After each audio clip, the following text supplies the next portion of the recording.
He left Judea and departed again for Galilee. And he had to pass through Samaria. So he came to a town of Samaria called Sychar. Yeah, let me call it that way. There is no master of pronunciation. Near the field that Jacob had given to his son Joseph. Jacob's well was there. So Jesus,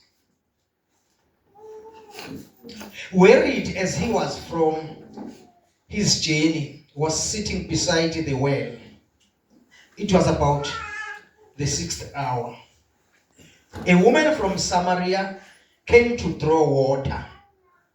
Jesus said to her, "Give me a drink."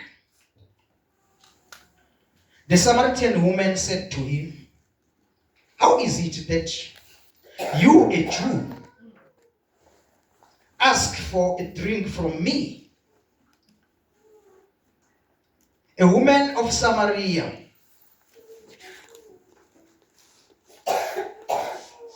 Jesus answered her, "If you knew," he answered, "if you knew the gift of God, and who is it that is saying to you, 'Give me a drink,' you would have asked him, and he would have given you living water."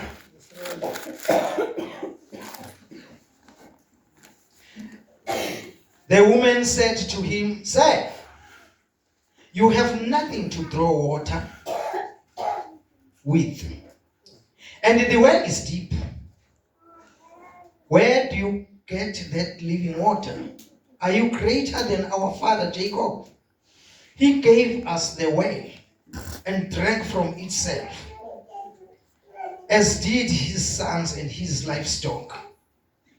Jesus said to her, "Everyone who drinks of this water will be thirsty again. But whoever drinks of the water that I will give him will never be thirsty again. The water that I will give him will become in him a spring of water welling up into eternal life." Amen. Alisinqamleni laba sabane ngoba nasi isikhathi. Amen. Cela sivule enye incwadi uIsaya. Madoda ngiyathanda ukufunda yazi. Kodwa nasi isikhathi naso siyathanda ukuthi siyashesha. Amen. Isaiah 22. Isaiah 22. Masingaqala ngamabomu mhlambe kufunda siqale ku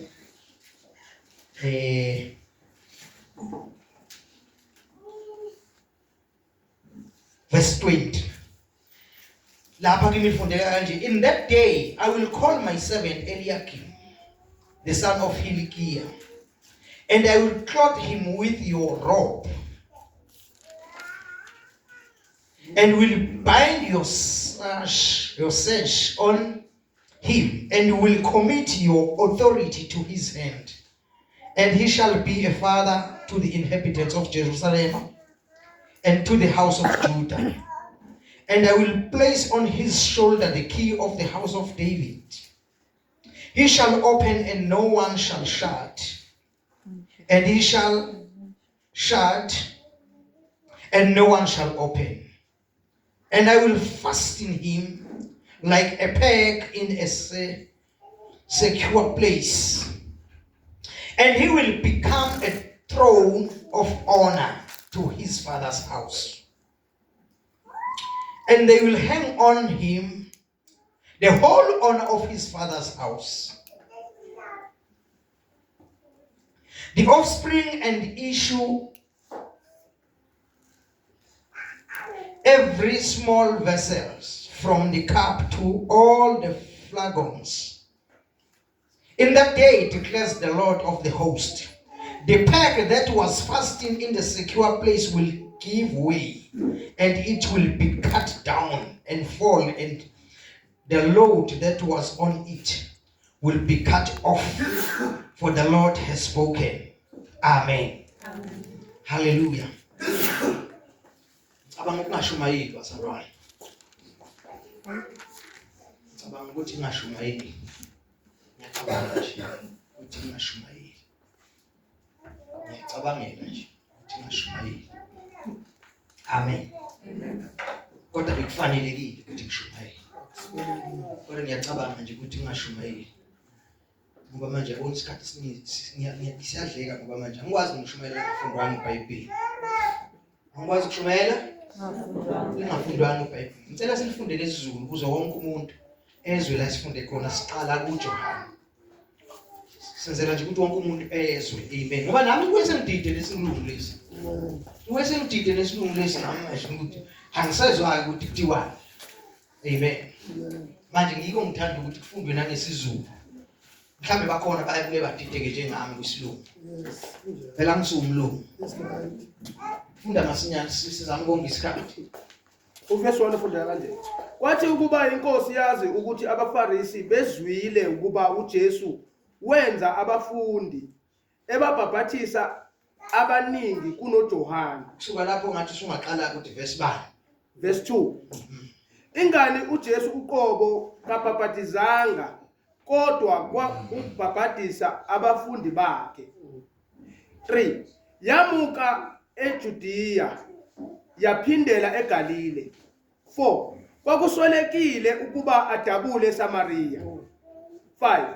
Khona wafika emzini waseSamariya ogama lawo yiSikhari, eduze nesiqinti uJakobe asinika uJosefa indodana yakhe. 6.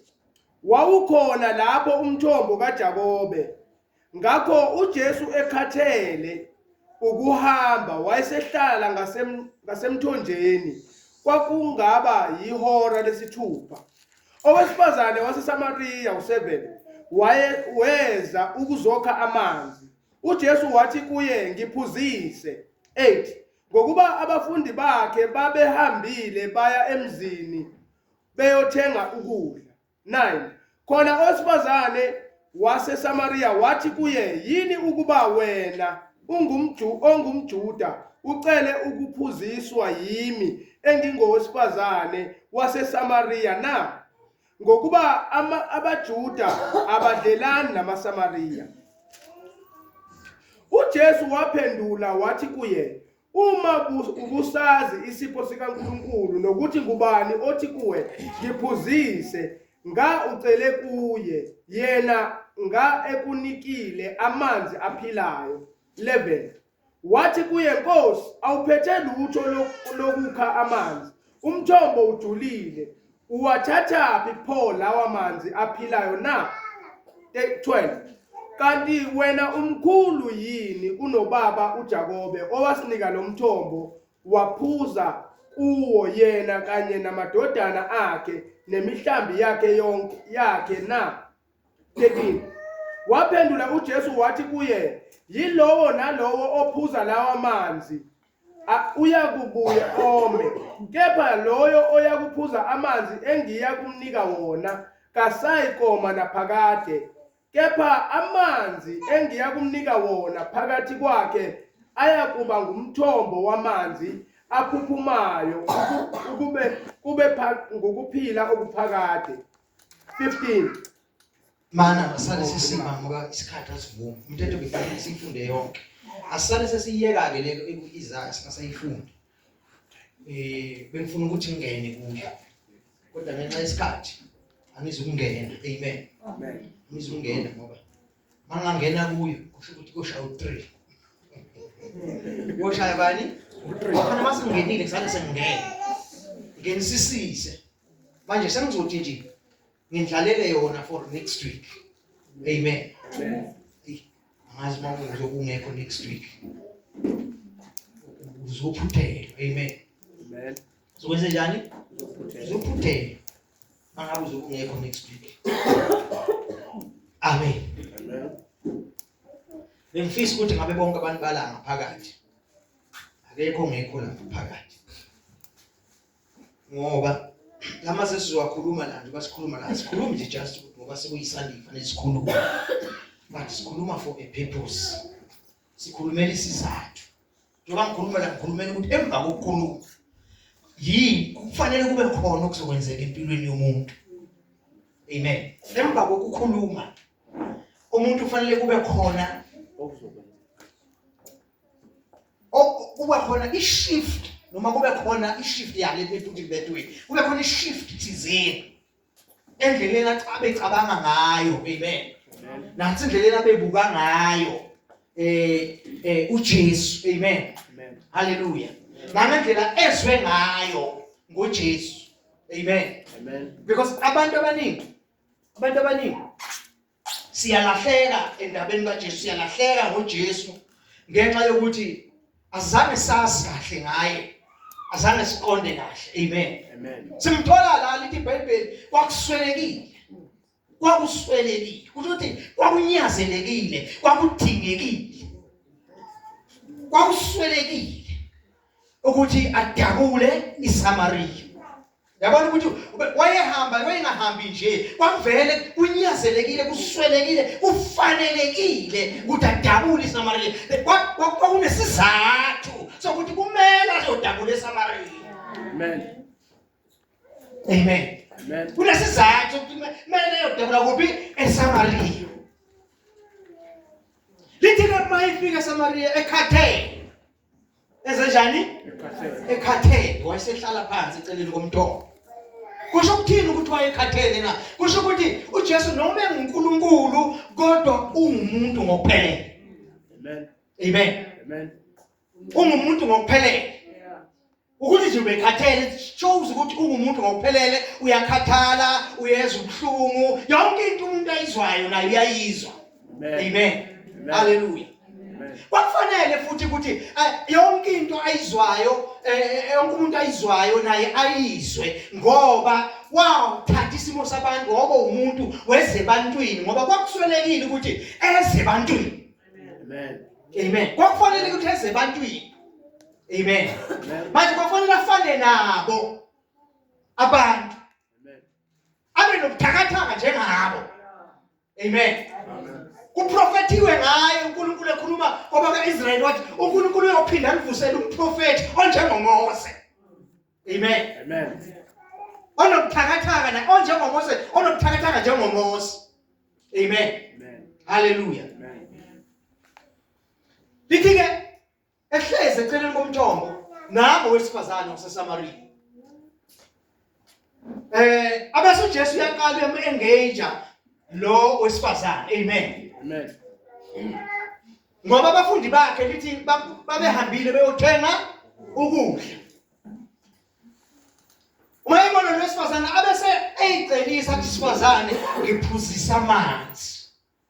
Sifazane yenzenjani? Ngiphuzise amanzi. Manje ngibona lo wesifazane egcwele upika athi, "Oh, yini wena ungumJuda ucele kimi amanzi mina ngumSamariya?" Awazi yini ukuthi thina namaJuda abukho ubudlelwane, thina namaJuda abukho ubudlelwane, amaSamariya namaJuda akudlela. Namhlanje kusesana le nkinga ngalo Jesu. Amen. Ayiqali le nkinga ngoba namhlanje sibhekene nayo ingaka abantu besho ukuthi abelungu from Phesheya bafika nenkolo baletha uJesu. Bazodida abantu, bazokhipha abantu eyintweni akade bephila kuzo. uNkulunkulu wayekade ekhona, wayekade ekhona engakafiki leBhayibheli. Amen. Wayekhona. Abantu babekholwa uNkulunkulu ingabikho leBhayibheli. Lana leBhayibheli lalethwa abelungu babenzela ukuthi basiphuce okunokwethu esakhele kukho, kuze bakwazi ukuthi basigqilaze kakhulu. Ngoba bakholelwa ukuthi lokho babekholelwa kukho kunamandla kakhulu. uJesu lo uzele just ukuzobaphuca into abacabanga ukuthi izinsika nezisekelo zokuphila kwabo. Amen. That's why bemnyevula kangaka. That's why besho yonke into abayithandayo. You know why? What the reason? The reason ukuthi ukube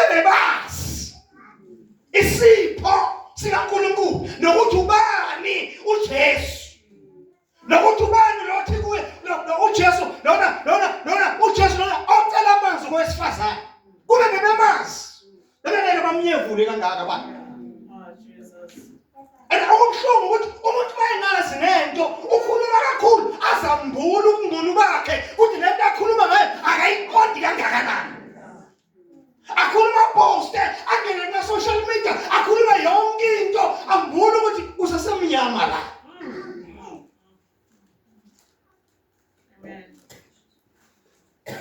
Ukube bethiwa unika isihloko lo myalezo namhlanje bengizokuthi ukuba abantu bebemazi bebesazi izinto zoNkulunkulu bemazi noJesu ukuthi ungubani ngaba abantu bakhothama kuye ngaba abantu benza ngawo wonke amaninzi ukuthi bayamfuna la engakhona. uJesu isipho sikaNkulunkulu. Kunzima ngoba namhlanje abantu namhlanje baphika nje uNkulunkulu uqobo. Namhlanje abantu bonke bayimi alo imiselo wakho uNkulunkulu nalo imiselo wakho uNkulunkulu ngenhloso yokuphitha uNkulunkulu weqiniso. Amen. Amen. Ngenhloso nje yokuthi banilify uNkulunkulu weqiniso ongamiswanga ongabekwanga uNkulunkulu ngoba bonke okukhona uzivele ngaye kungokwakhe kudalwe nguye. Nabo njengoba bengamfuni abamfuni kodwa bakhona bayaphila ngaye. Inkingi ukuthi bafuna ukuyimiselwa kwabo uNkulunkulu. Amen. Amen. Hallelujah. Kube bewazi ukuthi siyini isipho sikaNkulunkulu nokuthi ubani lo othi kuwe mphuzisa amanzi. Ngabe wena ucele kuye uthi mina bengizokunika amanzi okuzothi uma uwaphuzile ngaphakathi kwakho kube nomthobo. Futhi lo wesifazane uzowathatha amanzi ubheka umthobo uthi kanti wena umkhulu yini nobaba uJakobe uthi lo mthobo lo ujulile. Amen. Uzayithatha into yokukha amanzi ngoba lo mthobo ujulile. Kanti wena umkhulu yini kunobaba. Abantu baphakamisa izinto zabo even ngaphezulu kaNkulunkulu. Baphakamisa uNkulunkulu wabo ngaphezulu kaNkulunkulu wamazulu nomhlaba. Amen. Amen. Abantu baphakamisa indlela zabo ngaphezulu kaNkulunkulu wanempela. Abantu bamisa indlela zabo balahla indlela evela kuNkulunkulu. Amen. Amen. Malibonga igama lenkosi. Wakuswelekile udadabule iSamaria. Amen. Hallelujah. Wakuswelekile.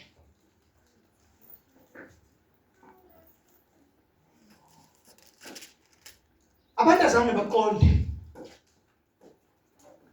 Namanje abaqondi. Kuzoba nzima ukuthi abantu baqonde. Kuzoba nzima ukuthi abantu babuye ehlathini bese kukhanyile.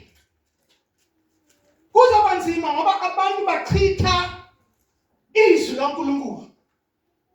Bayamilifaya bathi labhalwa abantu ngokuqili ngokuthi bafuna ukubagqilaza. La uma ngabe umuntu nje uhlakaniphile uyayibona nawe.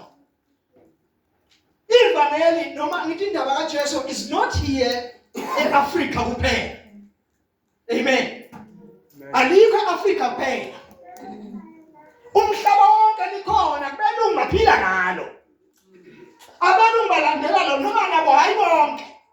But the majority abantu balandela lo. Bafunda lona leBhayibheli leli abathi abantu lize ukuzosigqilaza. Kodwa abantu baphila ngalo njengoba bephila ngalo impilo zabo zingcono kunezabantu. Amen. Laba bangalifuni izwi kaNkulunkulu. Bayazazi nabo ukuthi abekho ndawo compared nabamhlophe abakholwayo. Amen. Amen. Abezele iBhayibheli. Hallelujah. Amen. Bayazazi nabo ukuthi abekho ndawo but bayalichitha izwi likaNkulunkulu. Njengoba bechitha izwi likaNkulunkulu ubumnyama buyasibekela impilo zabo. Ubumnyama buyasibekela ulwazi. Ubumnyama buyasibekela futhi alikho ithemba lokuthi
ubumnyama bahlala bunjani? Ngoba kuba mnyama nasempilweni yomuntu. Kuba mnyama ne-education. Kuba mnyama neziko. Kuba mnyama nayo yonke into uma izwi kaNkulunkulu lingekho ngoba yilo liletha ukukhanya kokuqonda. Amen.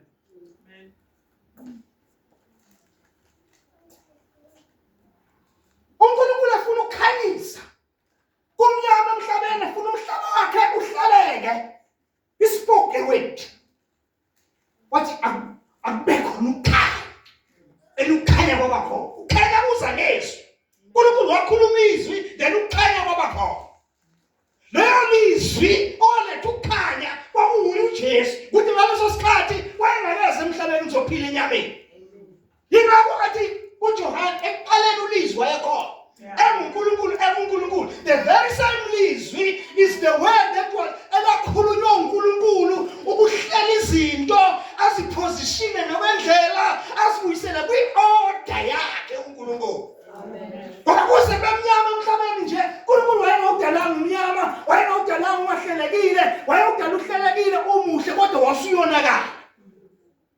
Amen. Amen. Uniwa yini? Uniwa yibo njalo abantu abaphile kumnyameni, abalahle izwi kaNkulunkulu elikhanyisayo, balahle izwi kaNkulunkulu baliflathela baliphendukele, then ubumnyama kwabagubezela. Umhlaba wonke wagubezelwa ubumnyama. Amen. Amen. Hallelujah. So izwi kaNkulunkulu abantu ayikho into yobasiza, ayikho into abawusizakala, bayohlala ebumnyameni, obumnyameni obujulile ngoba banqaba ukukhanya okuza ngezwi kaNkulunkulu. Ukukhanya kokuphila kwabantu. Amen. Amen. Ukukhanya ukuphila kwani? Kwabantu.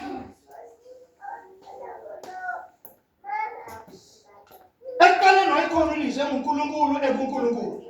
Ngaphandle kwakho kuvela ngalutho. Lonke olikhona lavela ngaye. Yena lo lizwi wayewukukhanya kwabantu. Ngamanye amagama izwi kaNkulunkulu liza lizokhanyisa, likhanyisa umuntu ukuthi uyini umuntu. Limkhanyisa kanjani ngokuthi uma selithola ilizwi elizindlela zikaNkulunkulu abantu bazalwane liyamkhanyisa ashayine bonke abantu bese bebuka kuye ukuthi impilo emiswe uNkulunkulu for umuntu injani, iphilwa kanjani, bathi vela ngezwi. Njengoba ivela ngezwi kusho ukuthi uma ulahla izwi unyavula izwi kaNkulunkulu. Izwi kaNkulunkulu is the highest authority. Umuntu empilweni kufanele wazi ukuthi uma sekukhuluma uNkulunkulu kukhulumwe okugcina. Lo ingqondo yakho ingafuna ukurizina yenze konke awusarizina. Namhlanje sinabantu abarizinayo bathi hey bantu somuntu osaphethe iBhayibheli angaboni into yeBhayibheli ukuthi ifile. Wena wakwambona aphi umuntu? Awambona aphi umuntu? Umithiso moya ingcwele. Ngoba bazama ukuyi-understanda ngengqondo indaba kaNkulunkulu. Wawambona aphi umuntu?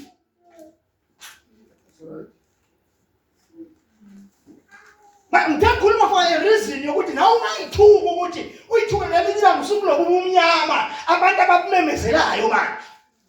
Bamemezela ubumnyama ukuthi abantu abasuke bangakholwa izwi kaNkulunkulu kodwa bakholwa yinganekwane zabo abazikhulumayo kuze bemnyama empilweni zabo.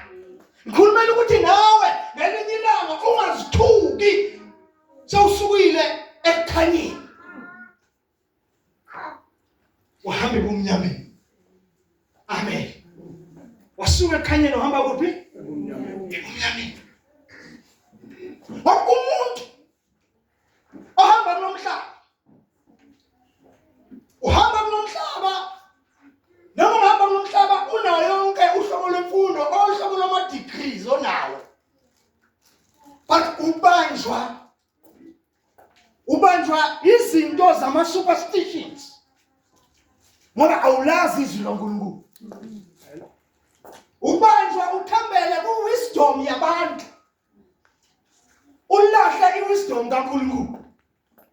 Why ulahla i-wisdom kaNkulunkulu ubambe abantu na? Because vele iwisdom kaNkulunkulu noma ngithi ubuwula kaNkulunkulu noma bona abantu ukuthi uyisiwulu uNkulunkulu kunamandla kunokuhlakanipha kwabantu. Amen. Kunamandla kunokuhlakanipha kwabantu. Ubona ngani ukuthi kunamandla ukuhlakana abantu? Ubona ukuthi ukuhlakanipha kwabo impela akusukuhlakanipha okuphusile. How can you question God? As people of this time, they are questioning God. Ukuthi onjani lo Nkulunkulu? Ndiyabezwa abantu namhlanje bakhuluma ukuthi lo Nkulunkulu onjani ngoba uyabulala. But hamba ufunda eBhayibhelini ukuthi uNkulunkulu ubulala abantu abangaki. Alithi vele iqiniso ukuthi eBhayibhelini bakhona abantu abafile. Amen. Hallelujah. But abantu bathatha iverse abalandela istory sonke ukuthi lokufa kuze kanjani. Bese bavele bethi lokufa kulethe uNkulunkulu. Kanti uNkulunkulu bafa ngoba basuka endleleni kaNkulunkulu. Le ndlela abahamba ngayo yabalindele ekuthenini indlela yokufa. Amen. Indlela yani yokufa. But yinenza konke lokho. Abantu abafuna ukukholwa kuJesu. Abantu abasifuna isipho abaphiwe sona esinguJesu. Hallelujah. Amen. Abantu abafuni ukuphila okuphakathi. Abantu abafuni ukuphila okuchichimayo. Amen. Amen. Abafuni. Vele ngeke bakufune. Angeke bakufune ngoba kufanele bakulethelwe. Yingakho kushunyayelwa ngoba kusuke kuhanjiswa lokuphila. Yingakho lithi iBhayibheli bayakholwa kanjani kungekho oshumayelayo. Bayozwa kanjani kungekho oshumayelayo na. Amen. Amen. Ngifuna ukuthi uMkristu ungaphela amandla ngenxa yokukhuluma kwabantu. Umntwana kaNkulunkulu ungaphela amandla futhi ungasabi ukukhuluma ngoNkulunkulu. Futhi ungasabi ukusho ubukhulu nobuhle. Noma sebemnyevule kanjani, noma sebemusho bathini, basho yonke into abayishoyo ngaye. Base ngoba khona abantu abakholwayo ukuthi impela yazi ngathi khali kuqala ukufika ukuhlakanipha. Ukuhlakanipha kanjani ukuphika uNkulunkulu? iBhayibheli lithi the fool says there is no God. The fool says there is no God. Amen. So ngamanye amagama ufuna ulwazi uqonda ukuthi uma udibana nomuntu ukhuluma ngoNkulunkulu waseBhayibhelini. Wakwazi ukuthi noma umuntu angathini, aphikisana athini, wakwazi ukuthi this is a fool. Angikwazi ukagwisha naso. Amen. Amen. Usayisula sokuthi ufika egcineni kobuwula. Uma iphika uNkulunkulu. Igama lenkosi malibonga. Amen. Kube bewazi ukuthi ubani. Kube usasipho saNkulunkulu nokuthi ubani lo othi kuwe uzisamazi. Ngabe wena uyucele kuye. Ngabe yena ubekunika amanzi. Ozothi mawusuwaphuzile phakathi kwakho kube nomthomo. Amen. Amen. Lena ngitshela bazalwane.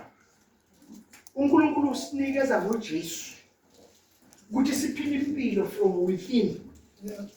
Amen. Amen. Not from outside in, but from inside out. Amen. Amen. From inside out. Because you draw from the well. Amen. Impilo uyithola la kusiyano emthonjeni isuka kuwe ngaphakathi. Amen. Amen. Awubuki izinto bese udetermine impilo ukuthi uzoyiphila kanjani. But impilo is within you, ingaphakathi kwakho. And le mpilo akuwe ingumbuso kaNkulunkulu. Umbuso kaNkulunkulu phakathi kini. Akabikho umuntu ozozama kuthiwa nawo umbuso kaNkulunkulu noma nawo ya nimlandele ngoba umbuso kaNkulunkulu ungaphakathi kini. Uza kanjani? Uza ngokuthi wamukela uJesu. Amen. Wamukela uJesu, wamukela uJesu. Impilo iphila from within and iyagobhoza la ngaphakathi. Yona ifuna ukuyiqhumela. Yona ifuna ukwasibona isiyalo. Isiyalo isona osibona amaskipha ngazulo. Siyawakhipha, sifuna ukwakhipha. Noma ungafika uthi uyavala, sizoqhumisa eceleni, sifuna ukukhipha amanzi. So nomuntu omukela uJesu waba nomoya kaNkulunkulu ngaphakathi. Uphila from within. Ayikho into ezophuma kuye kuzophuma ukuphila. Kuzophuma ukuphila. Ukuphila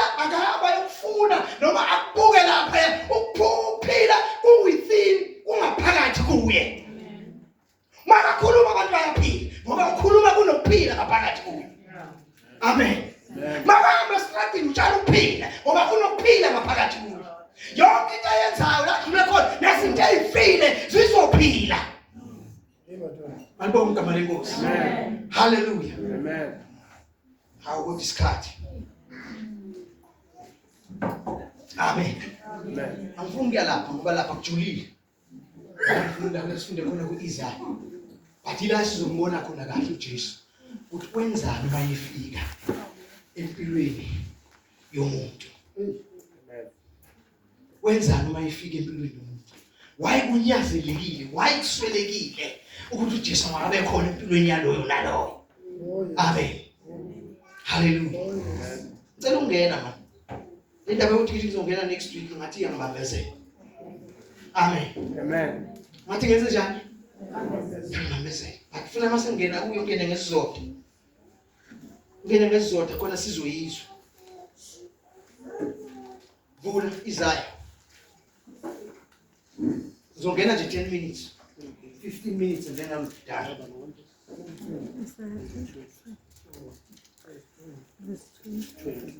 Siqala ku20 ufuna ngesizulu ngoba ngenzela ukuthi nami ngilandele ngesizulu. Woza isakhe. Kuyakuthi ngalolo suku ngiyibize inceku yami uEliyakim indodana kaHikiliya. Ngiyakumembathisa ingubo yakho.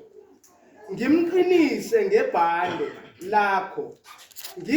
Nginikeze ukubusa kwakho esandleni sakhe. Abe nguyise kwabakhileyo eJerusalema nakuyo indlu yakwaJuda. Ngiyakubeka isihluthulelo sendlu kaDavide emahlombe akhe. Uyakuvula kungavali muntu, avale kungavuli muntu. Ngiyakumembathisa ngiyakumbethelisa okwesipikili endaweni eqinileyo. Abe yisihlalo sobukhosi esikhazimulayo endlini kayise. Mana sihambe naye. Amen. La iBhayibheli likhuluma ngoHilikiya. Eliyakim. Ya indodana kaEliyakim, Hilikiya. Amen. But uma ulalela kahle umuntu oyistudent sezwi kaNkulunkulu. Ufika la understand khona ukuthi alikhulumi just ngoHilikiya nje. Kodwa likhuluma ngoJesu uqobo. Amen. Amen. Hallelujah. Amen. Likhuluma ngoJesu uqobo. Amen. Amen. Kufunda kuverse bani? Ngifunda kuverse manje ngicine kuverse. Awuhlele. Okay, uverse 21 Uthini? Ngiyakumembathisa ingubo yakho, ngimqinise ngebhande lakho. Nginikeze ukubusa kwakho esandleni sakhe. Abe nguyise kwabakhileyo. Yeah. eJerusalema nakuyo indlu yakwaJuda. Mana. La ubani lokhulunywa ngaye? Ubani? Hilikiya. Indodana kabani? Eliyakim. Eliyakim batshela yena njengenkosi ukuthi uzothatha indawo kabani? Eliyakim. uHeliyakim uzothatha indawo kaHilikiya ngithi bazalwane. Yeah, uzothatha yona. So laba yafanekisela ukuthi uJesu kuzofika isikhathi la ezothatha khona lezi bazalwane. Abe yinkosi. Amen. Abe yinkosi. Abe yinkosi kubakala ukuthi uzoba yinkosi kwaJuda naseJerusalem. Amen. KwaJuda nakuphi? Why specific kwaJuda naseJerusalem na? It's because uma efika uJesu ufikele kwaIsrael. Amen. Mayefika ufikele endlini yakwabani? YakwaIsrael. Amen. Amen. Indlu yakwaIsrael siyazi ukuthi ino-Israyeli inoJuda. Amen. Amen. Kodwa bonke laba bangabakwa Israel. Why afikela kulesi sizwe na? Amen. Amen. Ngoba abantu abaningi bamlahla uJesu ngoba uza evela engumJuda. But now let us get the reason why eze engumJuda. Amen. Amen. Ukuze eze engumJuda noma engowakwaIsrael. Hallelujah. Amen. Ukhumbula ukuthi ukwakheka kwalesi sizwe sakheke kanjani? Sengisho kaningi. Sakheke with a purpose. Amen. uNkulunkulu sakhe nge-purpose to take the attention of other nations.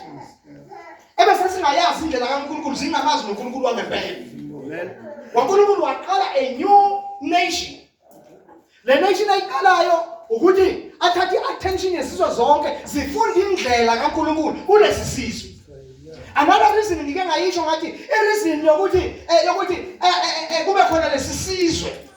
I-reason yokuthi lesi sizwe uNkulunkulu wayekhethe ukuthi ngaso kuzoza umsindisi. Ukukhetha kaNkulunkulu. uNkulunkulu wakhetha ukuthi ngalesi sizwe kuzoza umsindisi. Mayesikala nje lesi sizwe. Wayefuna ukufundisa ezinye izizwe, but injongo enkulu kakhulu is to bring the savior, the redeemer, amen bazalwane. Ukuletha umsindisi, ukuletha uMesaya. Amen. Amen. Why mayemletha umsindisi kufanele afike njengenkosi ngoba sibekana ukuthi uyinkosi. Kufanele afike njengenkosi ngoba phela kulesi sizwe uNkulunkulu wayeyinkosi yaso. Ehamba phambi kwaso elizimpi zale sizwe. Zinqoba kwasasiphi isizwe, zinqoba kwasane ezihlangabezana nayo. But one day abantu bahlangana izizwe zakwa-Israyeli zathi nathi sesifuna ukubuswa inkosi njengezinye izizwe. Yababuhlungu leyo nto kuSamuel. Yababuhlungu uSamuel ngoba uSamuel waye-understand ukuthi abalanga yena uSamuel kodwa uma bethi bafuna ukubuswa inkosi bale uNkulunkulu oyinkosi yabo. Bathi ngoba babevumelana ngento eyodwa befuna lento yodwa uNkulunkulu uyayihlonipha into yabantu abayenza ngokuvumelana. Amen. Wathi uNkulunkulu kuSamuel, lalela izwi labantu. Banika inkosi abayifunayo. Banika inkosi abayifunayo. Wasethi before banika inkosi batshela amalungelo ayo le nkosi abayifunayo. Amalungelo ale nkosi ayethi ngizowasamarize. Ayethi noma ngizosho nje ukuthi injongo yawo amalungelo enkosi ayethi konke abakwenzayo abakwa-Israyeli bazokwenza for the benefit of this king. Ngazi manengizwe yini. Bonke abakwenzayo bazokwenza for the benefit of this king. Kanti inkosi umsebenzi wayo beyikhona for the benefit of the nation. Ufuna ungizwe kahle. Beyikhona for the benefit of the nation. But now izinto zizojika. Inkosi izoba khona but izoba khona abantu bonke abakwenzayo is for the benefit of the king. Okay, asiqhubeke. So njengoba ubona manje uJesu kufanele eze. Uma eze ufikela kulesi sizwe ngoba sasimisela ukuletha umsindisi. Wayengeke phela eze emabalabala. Wayengeke eze njani? Emabalabala. Kodwa kufanele kube khona isizwe azozalwa ngaso, azongena ngaso emhlabeni. Ukhumbula ukuthi njengoba sikhuluma ngaye la, uthenjiswe from the beginning kuGenesis chapter 3 verse 15. Athi uNkulunkulu inzalo yowesifazane izoqhoboza ikhanda lenyoka. Bakuthiwa inzalo yowesifazane kwakhulunywa ngoJesu kumenyezelwa ngokuzalwa kwakhe. Kodwa okwakhe ukuzala ngeke kufane nokuzalwa kwabo bonke abantu. Akuzukuza ngomuntu wesilisa. Because akekho umuntu ozelwe okhona ongezanga ngembewu yomuntu wesilisa. uJesu kuphela oze ngembewu yomuntu wesifazane. Why? Because umuntu wesilisa bazalwane, umuntu wesilisa uma unabantwana manje noma ungakabi nabo abantwana manje, abantwana bakho already sebakhona, babuye basokhalweni lwakho. Amen. Hallelujah. So ukhumbula ukuthi wena uzelwe wazalelwe esonweni. So labantwana bakho mawubazala automatically bazalelwe esonweni. So kunakholwa uNkulunkulu. Isono sika-Adam no-Eva. So bazalelwa esonweni. So manje uJesu mangabe wayezoza eze ngomuntu wesilisa wayengeka qualify to save abantu abanesono naye nesono.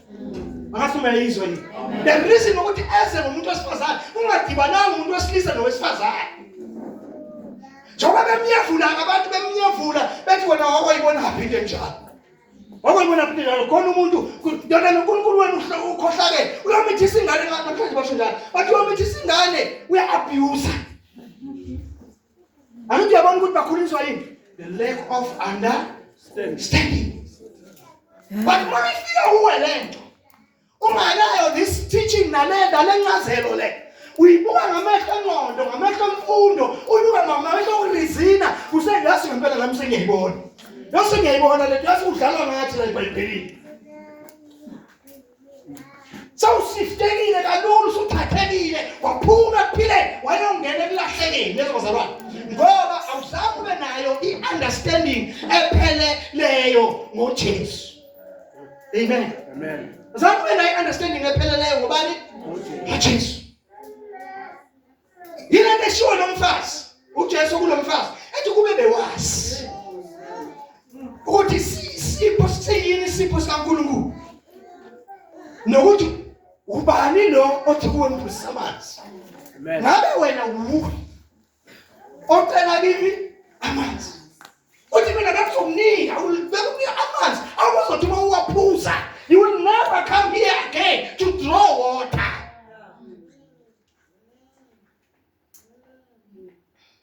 You will never come here again to draw water. But the party wakho there will be a well. Kuzaba nomthombo. Amen. Kuzaba nani? That's why sometimes izinto zikaNkulunkulu understanding.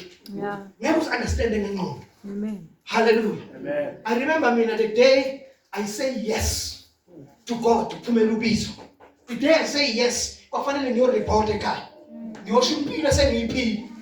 Ngiyosho impilo sengiyiphila nokuthi manje angisakhona la ngingasangeni khona ngasezungena khona. Manje mangisho ukuthi abathwali balekana athawumfethu. Uthi umdala first komna baba athawuthi mfethu. Ingane sophila ngani? Abantwana sangiphikisane naye because I understand into yani yobizo. Amen. Amen. Bazalwane kubalulekile ukuthi understand into yethu. Because mase I understand into yethu sizotshelwa abantu abangazi ngento yethu. Kubalulekile ukuthi understand into kaNkulunkulu. Ngoba mase I understand into kaNkulunkulu, khona abantu abazositshela ngento kaNkulunkulu and basitshele sithi baqinisile kanti bakhuluma ukungazi. Bakhuluma ukuduka kwabo. Ngibonga igama lenkosi. Hallelujah. Now, uJesu uzofika ufikela kulesi sizwe for the reason. That's why mayefika kuMatthew. Ufika kunomthetho khona ngoba inkosi ikhona lokushaya umthetho. Amen. Inkosi ikhona lokwenza njalo. Ufika kunomthetho ukuthi yiso ngesho. Yiso ngesho yonke lo mthetho ikhona ku Old Testament. Yonke lo mthetho uthi mayefika yena uthi uma umuntu ekushaya impawu. Yeah. Legendary sesi. Nina lesesingapha. Lesinye umthetho ayishaya ayisho. Why now? Ushaya umthetho because he's the king. Amen. Mayefika inkosi fanele izwi layo. Ishaya umthetho wayo. Amen bazalwane. Amen. Cha umthetho ukuthi yena akazange ukuzobusa ngodlama, akazange ukuzobusa ngempindiselo. Amen bazalwane. Ngamanye amagama uzobusa ngomusa. Amen. Akazange ukuzobusa ngempindiselo. That's why noma selifika lo yamfazi elithi iBhayibheli wapha nje uqotsheni ephinga. uJesu lithi wabhala kuphela phansi wabhala ngomuntu wavuka kuthi bakhona ongenasono phakathi kwenu. Akaqali kusukela ngaqale ashaya aphositshe ngoba umthetho wawuthi owonile fanele akhandwe ngamatshe. Akhandwe ngamatshe afele la kube nenqwaba yamatshe owufakazi ukuthi la kwafela umuntu waphila. Uthi Jesu bayikhona ongenasono phakathi kwenu. Akaqali aphositshe kuye. Azange babalahle wona embeza baba. Balahle wona embeza baba. Ubusa ngokulunga. Ubusa ngomusa. Ubusa ngomusa uyathethelela. Ngoba into ayizele ukuthola ethumusa ukuthethelela. Ngoba iBhayibheli lithi umthetho wafika ngoMose. Kodwa umusa wafika ngoJesu. Amen. Amen. Hallelujah. Amen. Wafika ngobani? ngoJesu. Igama lenkosi kanibonga. Amen. Na sisephuzweni lokuthi sicacisa ukuthi why uJesu afikela kulesi sizwe. Because abantu abaningi bamlahla ngoba bathi akuyona wakubo. Bamlahla ngoba bambona mncane kalutho bemcomparisha nabakuba bangasekho. Amen. Because baccomparisha inkosi. Inkosi nendodana kaNkulunkulu noNkulunkulu bamcomparisha nabantu abadalile. Amen. Why benze njalo na? Ningabasoli aba understand. Amen. Abazi. Ubeka baba. 22. Ngiyakubeka isihluthulelo sendli kaDavide ehlombe lakhe. Manake. Uthi kulo Jesu lenkosi ezobusa ngoba sithe uJesu lenkosi ekhulula ngayo. Lo lapha beyibiza ngolilikiya but bayafanekisa. Uthi ngiyobeka isihluthulelo sendlu kabani? kaDavide Ehlombe lakhe. ngamanye amagama ngiyomnika yonke authority. Une authority yonke. Une authority unegunya lonke. Yangizwa bazalwane? Amen. Unegunya lonke. But uthi leli gunya ngizolibeka ehlombe lakhe. Ihlombe ke yibandla. Ihlombe yini bazalwane? Uthi ngizobeka isithuthulelo sendlu kaDavide ehlombe lakhe. Amen. Hallelujah. Amen. Hallelujah. Amen. Uyabona ukuthi la iBhayibheli libuka phambili. Libuka into engakenzeki esazokwenzeka. Lezo bazalwane. Amen. Qhubeka. Ngiyakubeka isihluthelelo sendlu kaDavide ehlombe lakhe. Uyakuvula ungavali umuntu. Avale kungavuli umuntu. Hayilandike bazalwane. NoJesu i-authority kuye njengenkosi. Angithi niyazi ukuthi inkosi umlomo ongathethi imali. Inkosi mayikhulumile we all have to bow.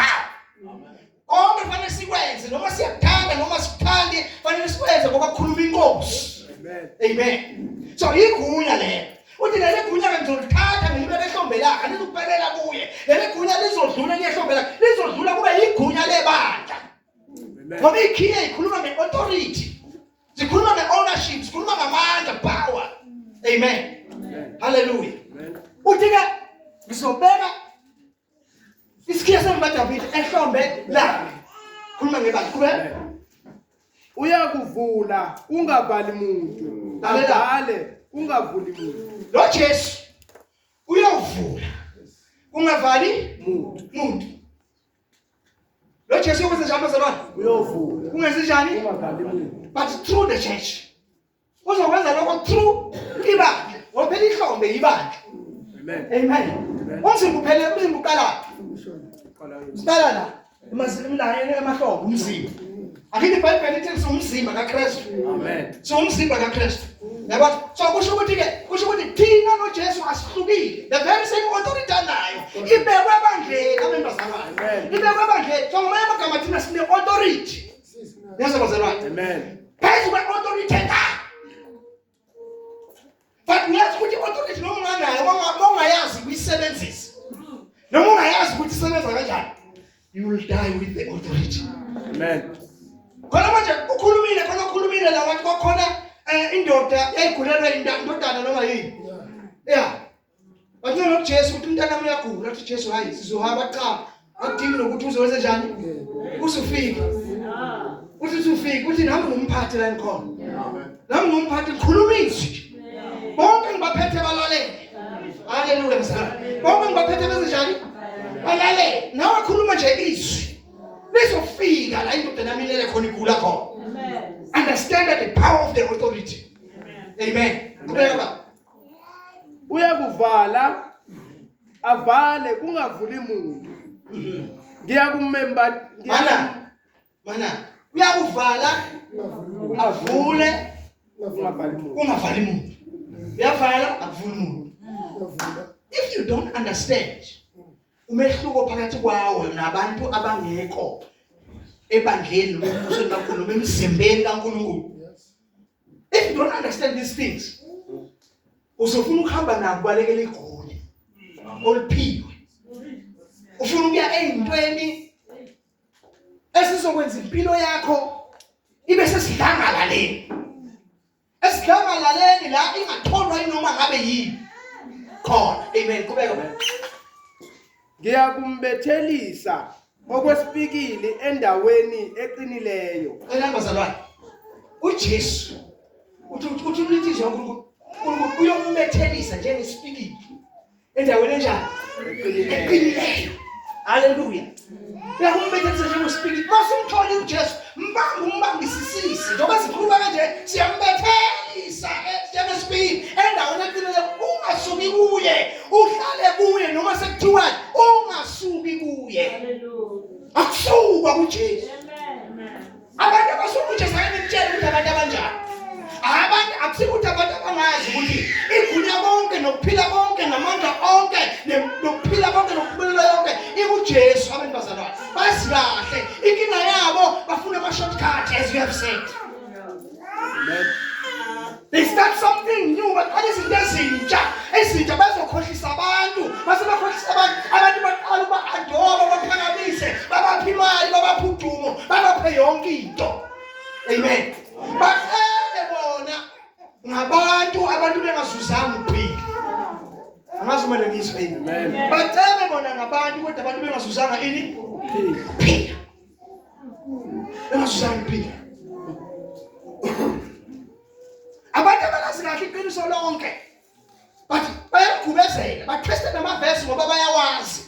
Bayawatwista ngoba bafanele bawatwiste ukuze abantu abangazi, abangaqondi bakwazi ukuthi befake umnotho kubo. Amen bazalwane. Babisa inhlalo ezinkulu engaka. Bese abantu bathi ay wisdom le ndoda.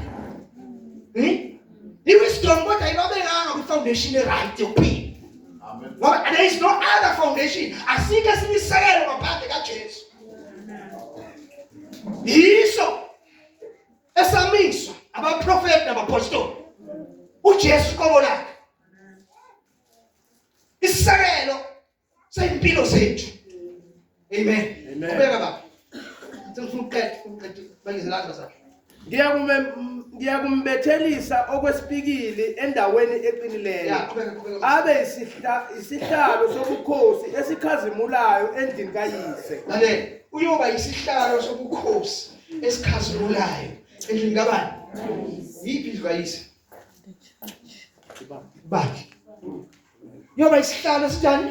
Esikhazimulayo. Lalela ngikutshela njengoba bemtshela ukuthi Jesu akalutho bemnyevula bafuna ukususa isihlalo esikhazimulayo endlini kaNkulunkulu.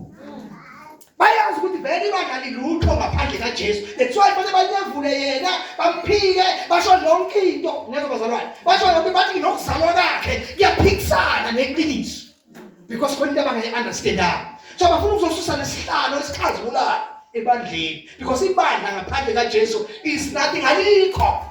Into nje yokubhujiswa yokuhawukelwa. Amen bazalwane. Qhubeka baba sinya. Bayakuphanyeka phezu kwakhe lonke udumo lwendlu kayise. Yabona lithi bayophanyeka phezu kukaJesu. Lonke udumo lweNkulunkulu. Lonke udumo labani? Lwendlu kayise. Yeah. Lithi lendlu kayise ne. Bayo phinda futhi. Bayakuphanyeka phezu kwakhe lonke udumo lwendlu kayise. Siyafunda la. Ukuthi udumo aluyi komunye. Ibandla udumo alilusi komunye. Kodwa udumo luya kuJesu. Lezo bazalwane. Qhubeka msinya khona siyakho. Inzalo nabantwana zonke izitsha ezincane, imicengezi nezinkemba. Ngalolo suku usho uJehova Sebawothi. Lalela. Isipikili esabethelwa endaweni eqinileyo siyakukhumuka. Uthi mangabe uJesu sebetheliwe njengesipikili endaweni eqinile. Wabekwa njengesihlalo esikhazimulayo endlini kayise. Lithi isipikili sasikade sibetheliwe. Siyokhumuka. Uma kufika uJesu empilweni yomuntu, abethele empilweni yomuntu, kukhumuka yonke into. Uthola inkululeko abembazalwane. Uthola inkululeko, uthola freedom. Eyintweni okade ufundiswa zona esiphambene nentando kaNkulunkulu ezingama superstitions okuyizinto okufanele uyilambele uthi impilo yakho yakhelwe kuzo. Lithi siyokhumuka. That's why abantu belwa kangaka balwa ngoba khona izinto thina esikholwayo esesikhumuke kuzo bazalwane. Kukhumuka isipikili esasibethelwe kithi sezinto zamasiko. Asibophayo kangaka. Asenze njani bazalwane? Asibophayo kangaka. Asibophayo kangaka. Hayi nina nazi ukuthi abantu baphupekile la ngaphandle. Abantu banjani? Baphupekile. Umuntu nje maka kwashona umuntu wakubo. Angagezwa. Wazi ufanele ayithe njani? Asifanele agezwe. Angahamba samyazi, lati hamba nayo la. Hamba nayo la. Yonke into emvelelayo vele mina ngigezwa. Vele mina ngigezwa. Kwashona uSibani azange ngigezwe. Noma sebegezwa azange bangibizi. Isipikile senzenjani? Asishayelo saqina sidinga uJesu asizokhumuka. Sidinga uJesu ukuze sikhumuke. Mina niyazi lento. Angikaze babona abantu. Angibabonanga abantu beshadisa umfana omncane, beshadisa nentombazane encane, lo mele umkhulu, lo mele ugogo. Uhambe necala lokushada kwabazali bakhe. Unecala limbophile lokuthi uqhubeka safanele yokuqala kokabani ushadisa abantu abangazange kube i-choice yabo ukushada asabe i-choice yabo ukushada uyabashadisa wena ngalesikhathi wenza kanjena isikhathi wenza lento umisa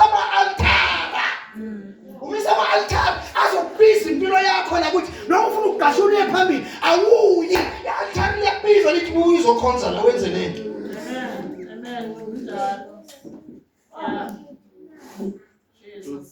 Wayefika uJesu asebethela nje besipikile wabe isihlalo esikhazimula endlini kayise ebandleni uma efika isipikile besishayeliwe amantombazane angendaba ukuthi yini imfundiso ongifundiswa yona uma ufika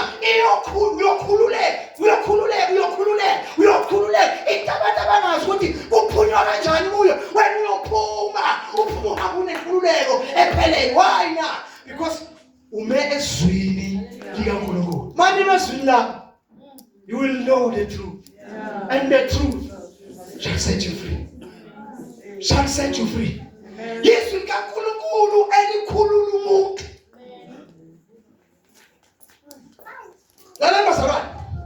Umuntu akadingi nokuthi azabeke izandla. Athole deliverance. Lokho suke sesikwenza ngoba sizama ukukulekelela. But okubalulekile ngempela izandla manje mawuphuma ushona lethi yabuya kuwe ngoba beyihlonipha thina. Hlonipha isandla sami ngisibeke phezulu kwakho. Mawusithela yabuya. But mawuphethe izwi kaNkulunkulu ulifike laklina la ngaphakathi bonke lentuthu leyifakwe la kuwe la ikhipha yonke lasiliyangena liya occupy ispace salento ephumile. Ngamanye amagama mangabe unento otsheliwe ngayo ukuthi ayifanele kwasempilweni yakho abelozana awangafaka izwi elishoyo ngaleyo nto izobuya thasi ngoba imvelo allow empty space. Amen. Ayivumeli is empty space. Hallelujah. Qhubeka baba. Isipikili esabethelwa endaweni eqinileyo siyakukhumuka. Sinqanyulwe. Khona abantu abahamba kuma cases. Bahamba kuma cases kuyiqalekiso zobati. Bahamba kuyiqalekiso zomkhulu la ekhaya. Bahamba kuyiqalekiso zabo bonke abantu la ekhaya. Vele sizokulandela until ushayele esinye isipikili esinguJesu empilweni yakho. Bese siyakhumuka lezi amantombazana. Wena yonke into iya-understand uma uphatha igama likaJesu iya-understand ukuthi it had to bow. Fanele ibhawe.